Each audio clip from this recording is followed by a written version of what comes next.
Hey everyone, it's Adrienne here. How you all doing? Oh, it's been a while since I've been on to say hello, to share some reflections with you, but I'm here today and I hope you're all doing well. Invite you to take a minute and just allow yourself to arrive in this moment. Maybe even take a breath. Feel yourself in your body. There's a lot going on out there. And it's really good to be here with you right now. There is a endless series of events, unprecedented unfoldings happening that at times seem unfathomable, and yet here we are. So I just want to give you a quick update before I get into sharing reflections about this time and about how we all might carry through and face these moments that are unfolding. So recently, I've been through my own individual journey. We all have some version of the depth of transformation that's happening or that we're being invited to participate in. And for me, that meant getting really ill. And that required me to turn all my energy to pull it back and to turn it within and get very, very quiet and still. And this happened right around Christmas to New Year's, around those 10 days. And my body's still recovering from the congestion. And that's right when I started my liver cleanse. I'm on day 32 out of 60. So I've been moving through a lot of embodied memory. We hold a lot in the tissues of our body, in the waters of our body.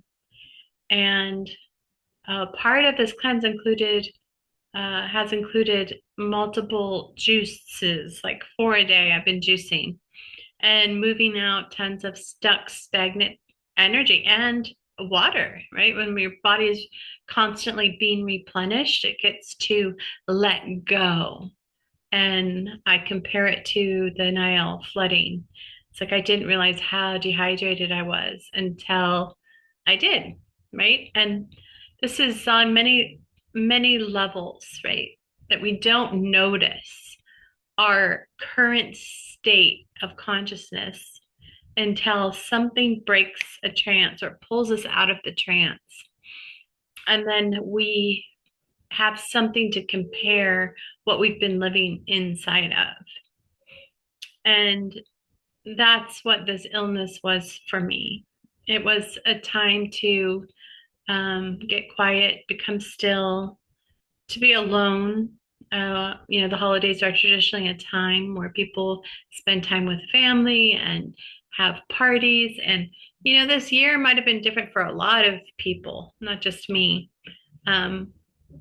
with the climate of our world unfolding. But through this resting and this listening and this attending to my body and this care, this tender, loving care I was giving to myself, something deeper started to shift and it started to move. And because of that, I've been pretty quiet on here. I haven't come on, I haven't done any writing. I just have been in silence, not really wanting to move uh, outward in the world, but just mostly turning within and being a loving witness and presence for myself. And aspects of myself that never received that. As I'm taking care of my body, um, and moving tons of patterning there.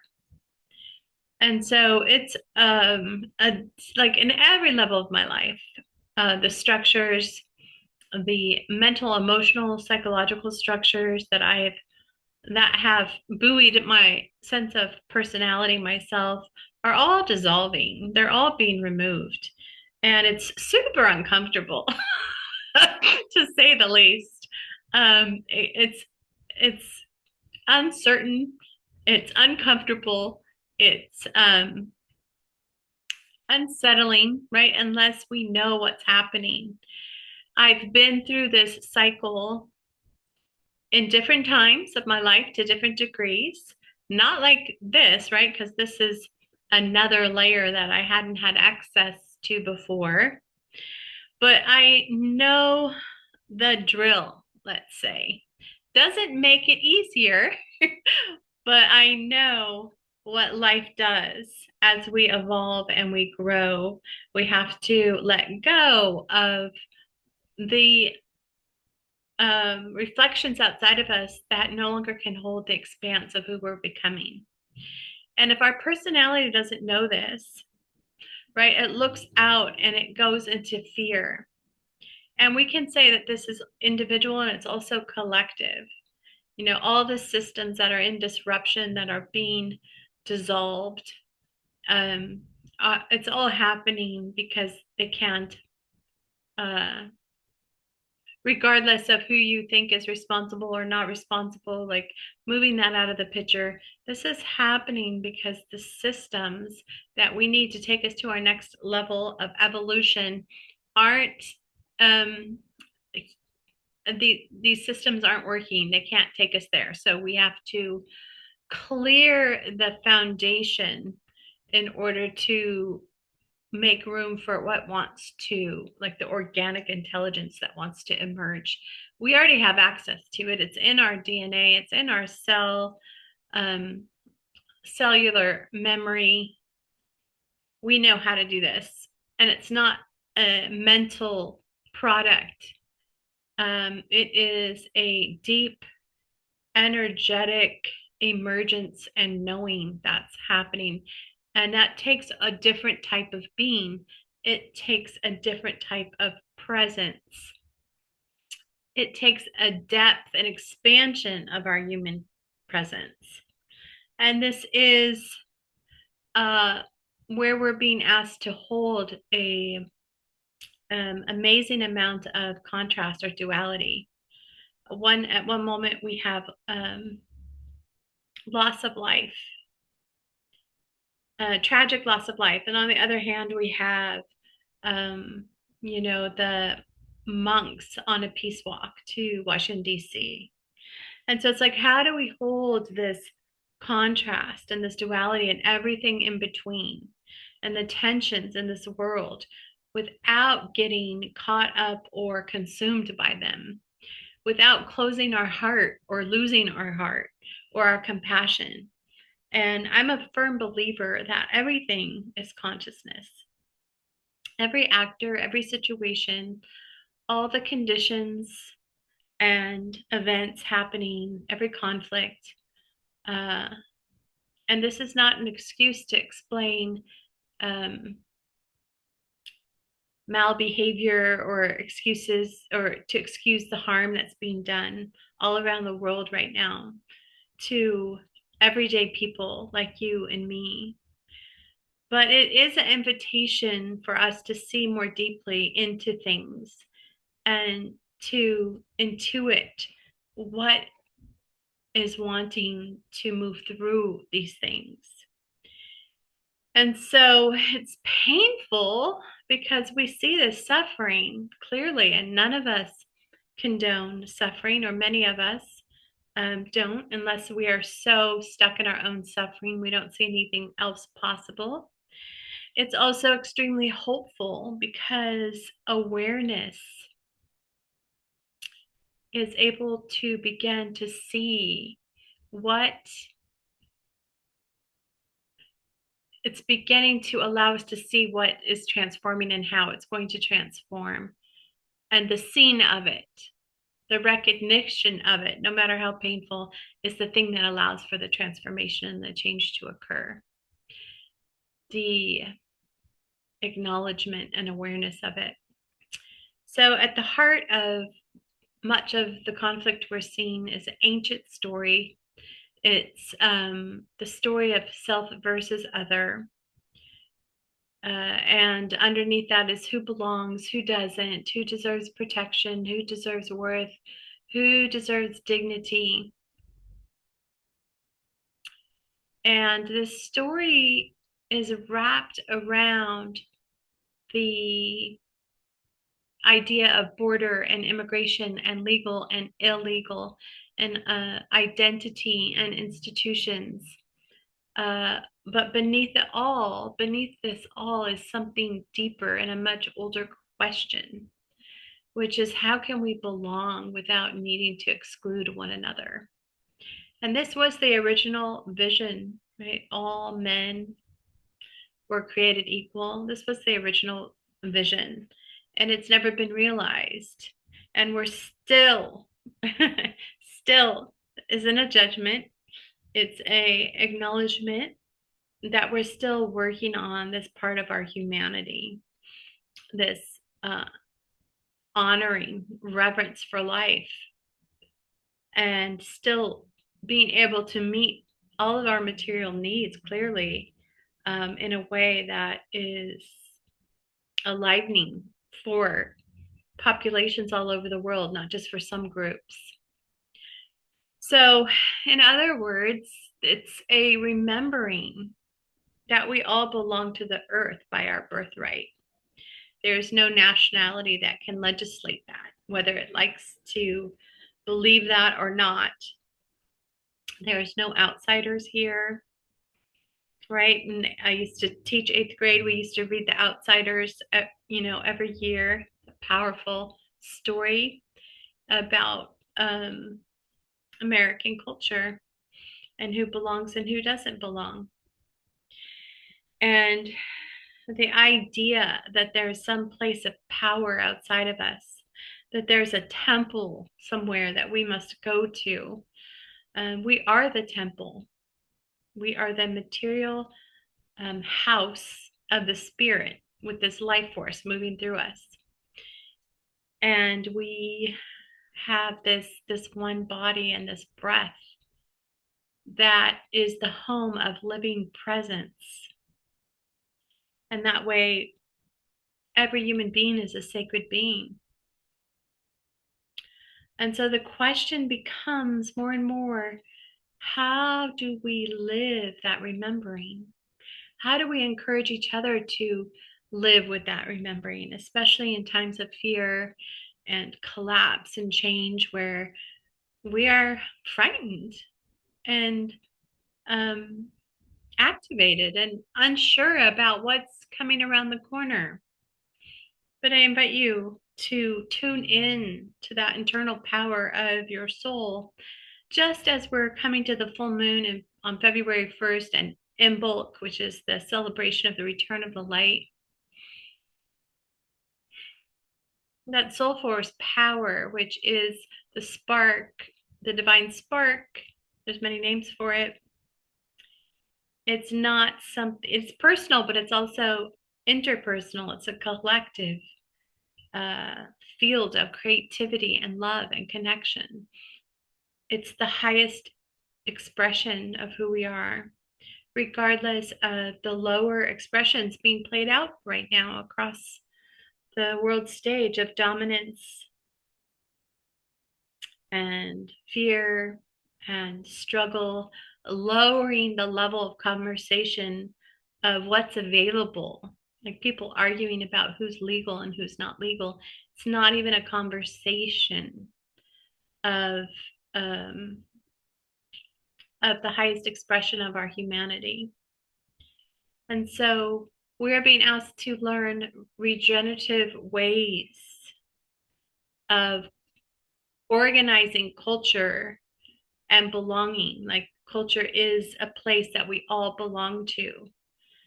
And when we exclude people because of whatever marker we want to give them, we're excluding some part of ourselves, and there's no way around it. And so, right now, well, my energy has been largely devoted to healing my physical body.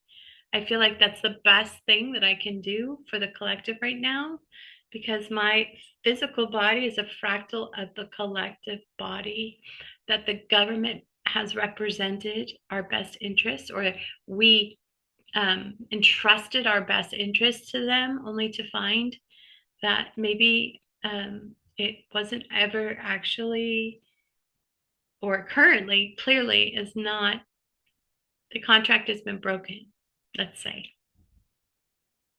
So as I'm in the middle of this 60-day detox and restoration process that's been requiring my full attention, it's this shift, anchoring into my body in a healthy way, slowing down and listening and taking care of myself as the number one priority, that I'm having the energy and strength to move through this in a grounded, balanced way. As an empath, a super sensitive person, maybe that's you as well. It's super important to stay centered and grounded in our nervous system, creating that embodied connection and asking life, what is our lesson now? Not for everyone else, but yes, because we are a part of the collective. But what season of my life am I being asked to address right now? And I am learning very intimately, personally, for me, that this is about taking care of the practicality of my body, the internal structures, mental and emotional structures that have shaped the way that I approach the world, how I approach um, problem solving, how I approach leadership. Like all of this is shifting, and so the first impulse is fear or resistance, and then there's just a surrendering that happens and a letting go, and something new is forming. I can't see around the bend. It hasn't dawned on in the physical world yet, but it's in my field of vision, let's say. But internally, it's being resolved, it's being moved. And there's something forming that I have yet to be able to see or articulate. And that's part of the reason why I've been so quiet lately, is because I haven't had a lot to say about it. And um it's I'm it's not in the phase of articulation. I'm doing my best here today, so forgive me if I'm stumbling over my words, but um I'm just sharing all of this with you because I want to remind each and every one of you listening that there is an immense creative power in humans that happens through awareness and intention, regardless of the outside stories that are happening about, who has power and who doesn't have power. We had forgotten our own connection to power. And this is Pluto in Aquarius, which is the house of the the community, right? It's the humanitarian house. And we're being asked to remember that we can imagine and we can bring this new world together. We can begin to shape it first inside, right? That's in the invisible world, in the void of creation. This is where this happens. It's not passive, it's generative.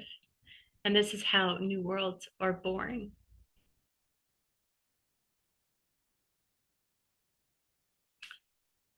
And so I think I'll leave it there. Um, I am sending you so much peace and um, rest through whatever you're moving through at this time, and reminding you that you are a you are a supernatural force, and life is asking us um, to keep our eye on the ball. And when I say the ball, the earth, what are we wanting to create in service of the goodness of humanity and the goodness in us? And um, and that's all for now. So thank you so much for stopping by and saying hello. If something I said or shared today with you resonated with you, please say hello and let me know how you're doing. All right, bye for now.